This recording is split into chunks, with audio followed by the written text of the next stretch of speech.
Bonjour les amis, aujourd'hui j'avais envie de vous parler de quelque chose qui va vous faire sourire pour commencer. J'ai appelé ça le capitalisme spirituel, bien sûr parce que cette manière de vivre dans notre société qu'on critique d'ailleurs tout ce temps, bien finalement se répercute aussi un peu dans ce monde qu'est le développement personnel, le développement sur soi ou spirituel. Et je vais vous dire comment, hein, c'est déjà...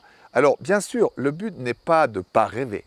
Hein, si vous avez envie d'une maison, d'une plus grande maison, d'un plus bel appartement, de partir plus en voyage, on est bien d'accord. Mon but n'est pas du tout de vous empêcher de rêver. Mais le problème, c'est que tout d'un coup, on voit bien, on dirait que tout est une question de réussite, il faut vraiment aller de l'avant, je veux obtenir ma maison, comme si ça devenait un but en soi dans notre vie. Et ça fait qu'on rentre dans le même système, moi j'appelle ça un peu, c'est un peu le rêve américain mais à la spirituelle, où finalement les gens ne travaillent plus que pour obtenir des choses.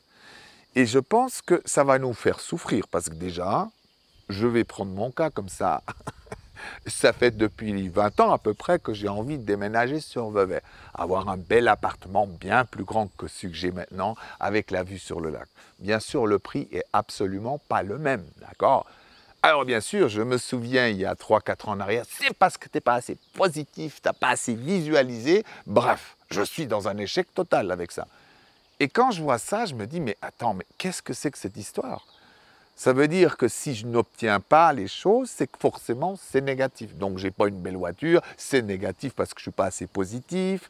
Je vis pas en couple avec la femme que j'aimerais, donc ça veut dire que j'ai pas assez visualisé. Bref, on est dans un système où il y aura succès et échec, mais d'une manière, moi je trouve vicieuse, qui va faire de nous des gens qui courront après les mêmes choses que, en somme, ce qu'on n'aime pas voir, comme dans le capitalisme, les gens qui veulent toujours plus d'argent, toujours plus de choses, toujours et encore. Et ça nous rend malades.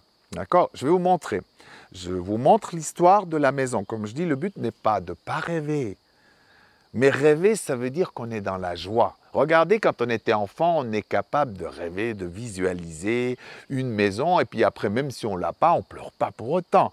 Mais on a déjà fait le voyage vers la maison. Eh bien, le problème, c'est que quand vous mettez ça, mais comme à tout prix un but à atteindre pour être heureux et voir qu'on est positif, eh bien, vous vous rendez malade. Je reviens à mon exemple, vous allez voir comment c'est vicieux. Maintenant, mon âme peut se dire, tiens, Jean-Marie a une faiblesse. C'est que c'est aussi quelqu'un qui a un côté sauvage. Donc, il va s'isoler facilement du monde, donc il risque, s'il est trop bien quelque part dans une maison, de peut-être plus vouloir enseigner, de peut-être plus vouloir se mettre en avant, de peut-être plus non plus faire des conférences. Donc, mon âme se dit, si c'est trop vite, l'acquisition peut-être de ce rêve, eh bien, ça va me faire du tort, ça va me rendre malheureux.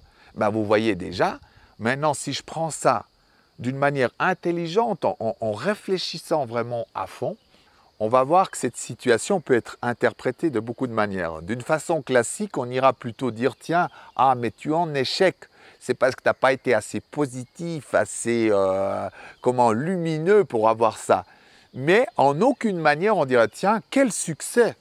Heureusement, tu n'as pas encore cet appartement, puisque sinon tu n'enseignerais plus.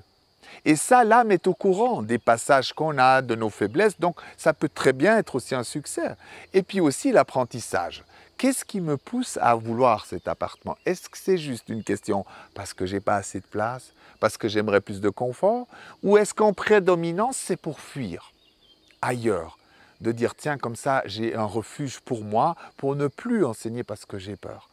Et ça, c'est le genre d'argument qu'on n'a pas en tête et qui nous frustre, puisque si je n'ai pas l'appartement, je suis frustré parce que j'y arrive pas, parce que je ne suis pas assez positif.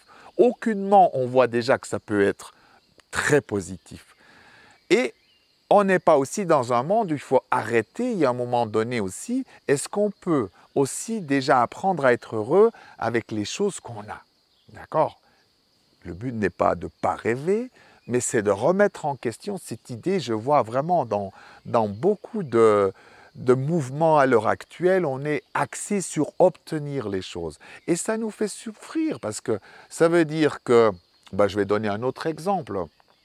Si je n'ai pas 30 personnes à mon stage, mais que j'en ai 15, d'accord, c'est un échec. C'est forcément parce que je ne suis pas bien au négatif, donc je suis malheureux à chaque fois que je n'ai pas 30 personnes, d'accord. Ça nous amène dans un monde de la compétition, ça nous amène à un monde toujours à courir, à être tout le temps frustré. Par contre, si on commence à voir mieux dans chaque situation ce qui se passe, ça ne veut pas dire qu'on ne peut pas avoir envie d'une, comment dire, d'un plus, d'une situation qui change, on est bien d'accord. Nous, dans le rêve, entre le rêve et l'obsession, il y a quand même une différence. L'obsession, c'est souvent, ah oui, je vais mettre en place une stratégie précise, comme ça, dans les 3 mois, je peux obtenir plus d'argent, et j'aurai une plus grosse voiture, et je pourrai être en voyage. Donc, on est là sans même plus se rendre compte du pourquoi on est ici. Qu'est-ce que notre âme veut vraiment ? Quels sont nos choix de vie? Quelle partie de nous on a envie de travailler? Quelle blessure? Quelle personne on a envie de voir? Dans ça, il n'y a plus rien de tout ça. Donc l'essentiel, le fondement même de notre raison sur Terre n'est plus là. Notre raison sur Terre, ce n'est pas juste de faire des stratégies pour gagner plus et être plus confortable. Sinon, vous allez être beaucoup frustré. D'accord? On est là justement pour acquérir en expérience, en richesse, pour nous guérir de certains maux, de comprendre ce qu'on n'a pas compris dans d'autres vies ou de guérir des blessures de notre enfance.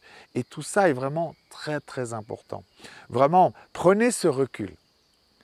On va blâmer personne. Combien de fois j'ai fait des trucs de la pensée positive aussi, qui sont bien, d'accord, mais où je faisais plus que ça. Stage de l'abondance matérielle, je me souviens, j'en avais fait, j'avais 22 ans, à fond là-dedans, il n'y a plus que ça qui compte. Mais quand je voyais ma vie, c'était un véritable désastre. Et j'aurais eu à l'époque, je vous assure, j'aurais eu 10 000 euros ou 15 000 euros par mois, je sais exactement ce que j'aurais fait. Ce serait passé dans l'alcool, dans la drogue et dans les prostituées avec un bateau de luxe ou des choses comme ça. Voilà ce que j'aurais fait. Donc, je n'aurais pas du tout enseigné. Je voulais fuir. Je ne voulais pas me responsabiliser. J'aurais fui tout le monde. Donc, vous voyez, d'un côté, on aurait pu dire, tiens, il a gagné un tas d'argent et tout ça, mais finalement, qu'est-ce que j'en ai fait?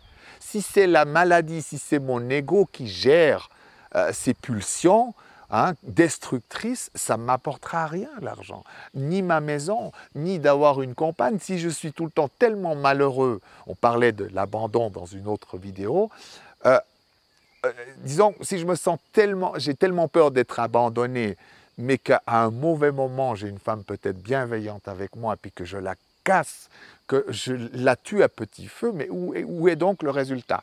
Donc on ne peut pas se dire, bah tiens, mon Dieu, qu'est-ce qu'il est merveilleux, il est avec cette femme extraordinaire.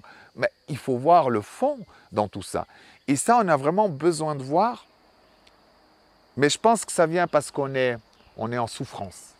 On est des fois en souffrance parce qu'on n'a pas assez d'argent, parce qu'on n'y arrive pas. On est en souffrance parce que les choses ne vont pas comme on veut. Et à ce moment-là, il vaut mieux s'arrêter un petit moment et oser. Moi, des fois, je vais en forêt, je dis, mais qu'est-ce qui se passe? Qu'est-ce que c'est cette horreur? Pourquoi moi?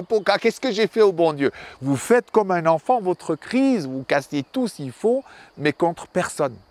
Et une fois que c'est bien fait, moi, je vois tout de suite, je suis nouveau content. J'ai pu faire ça. Merci beaucoup de m'avoir écouté. Et prenez bien ce recul parce que c'est très important de voir et d'arrêter de courir.